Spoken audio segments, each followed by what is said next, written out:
Good morning to you all, and welcome for the celebration of the Word of God. We are in 16th week in ordinary time, Tuesday. Let us listen to the gospel of the day. The Lord be with you and with your spirit. A reading from the Holy Gospel according to St. Matthew.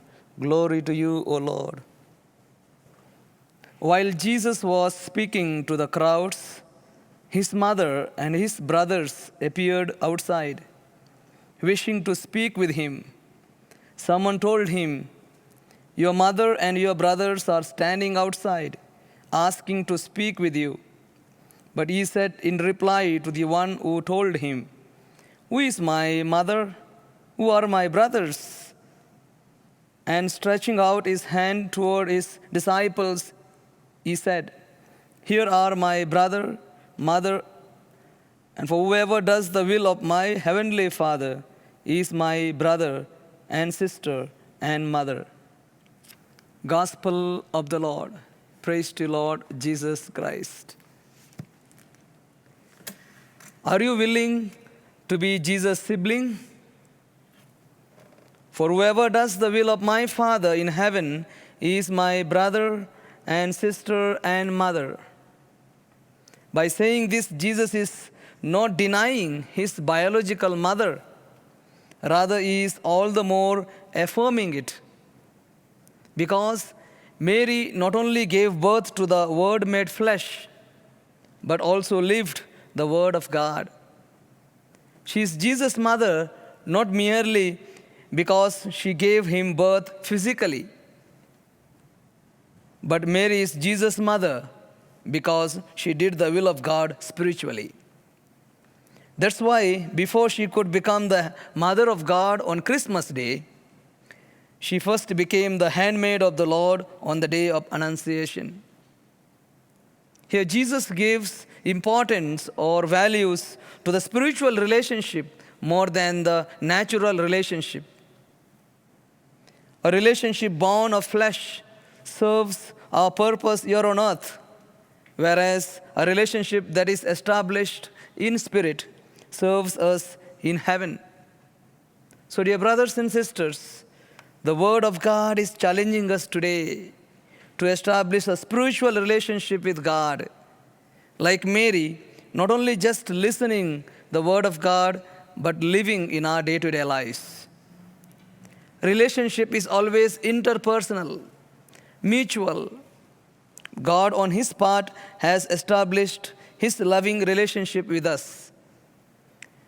It's just that we need to do our part to keep it alive by constantly connecting our life with God through prayer, sacraments, and by living the Word of God and by seeking his will alone.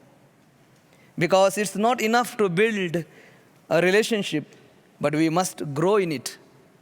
Relationship with God is not a Sunday relationship, but a daily relationship.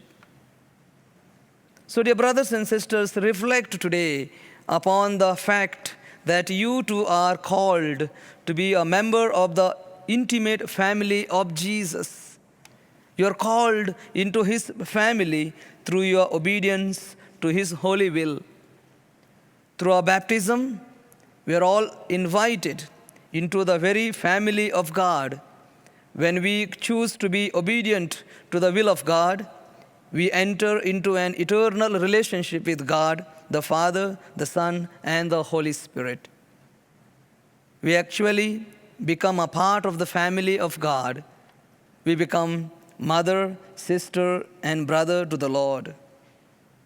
Are you willing to be Jesus' sibling? Let us pray. Lord, help me to always listen with an open heart. Help me to reflect upon your words with faith. In this act of faith, allow me to grow deeper in my bond with you as I enter your divine family. Jesus, I trust in you. Mary, our loving mother, please pray for us and be with us. Hail Mary, full of grace, The Lord is with thee. Blessed are you among women, and blessed is the fruit of thy womb, Jesus. Holy Mary, Mother of God, pray for us sinners, now and at the hour of our death. Amen. An act of spiritual communion. My Jesus, I believe that you are present in the most holy sacrament. I love you above all things, and I desire to receive you into my soul.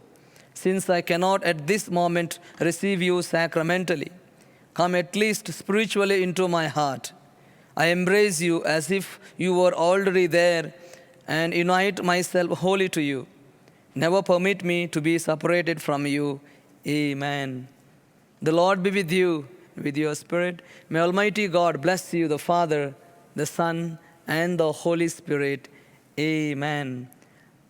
Dear brothers and sisters, remember, a smile is a beautiful way to shine. So keep smiling.